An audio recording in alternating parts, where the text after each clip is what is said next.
Ek lees uit die boodskapper, Hosea 11, sê die Vader, ek het vir hulle omgegee. Ek het met liefde saam met hulle geloop. Ek was vir hulle soos iemand wat by 'n dier kom, wat swaar kry, en die swaar gewig van sy nek afhaal. Ek het vir hulle kos gegee, maar hulle weier steeds om na my toe terug te kom. Hulle sal nie na Egipte hoef terug te gaan nie. Assirië sal hulle baas wees. My volk word nie moeg om van my af weg te loop nie. Ek roep hulle om terug te kom, maar hulle weier om 'n voet te versit. So 'n tydjie terug is ek en my vrou in ons binnekamer en ons bid voor ons nagmaaldiens die volgende dag by die kerk saam met die gemeente. En ek bid en ek vra die Here, as hy net nog eenmaal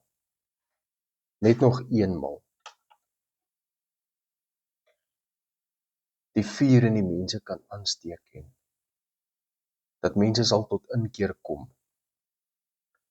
En in ons gebedstyd antwoord die Here my.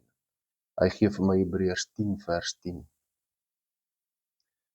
En dit lees die volgende: deur hierdie wil is ons geheilig, deur die offer van die liggaam van Jesus Christus, net eenmaal gebring. Daar is net eenmaal. Daar is geen ander manier van verlossing nie. Dit wat God vir jou en my deur sy seun Jesus kom doen, of kom doen het, is om ons te versoen met hom. Dit gaan nooit weer herhaal word. Ons lewe in die genadetyd van God. En daar gaan 'n tyd wees, wanneer spyt kom, daai goeie spyt, wat te laat is. En bedoel dit nou, ek moenie die Here dien, uit vrees van wat kom nie, maar omdat hy my lief het, omdat hy my eerste lief gehad het, omdat hy sy seun prys gegee het, Johannes 3 vers 16, God het die wêreld so lief gehad, dat hy sy enigste seun gegee het, dat vir die wat in hom glo, nie verlore sal gaan nie, maar gered sal word. Julle, soos die Israeliete 'n nuwe baas gekry het om oor hulle te heers, die Assiriërs. Wat heers oor jou en my? Wat laat ek en jou toe om ons te steel by God, terwyl God van die begin af jou aangetrek het, seker gemaak het jy het iets om te eet, seker gemaak het daar's altyd iemand om jou en by jou, iemand wat jou versterk, iemand wat jou iewers te optel en help, iemand net om jou te gesels. Al hierdie goeie goed wat God om jou doen en ons blok dit so uit. Jy vat dit van selfspreekend. Hy's van die begin af daar. Wil hy goed wees vir jou. Hy sê hier in sy woord, moet hy vir hulle kos gegee, hy wil hierdie swaar ding van jou skouers afhaal. Hy wil goed wees vir jou.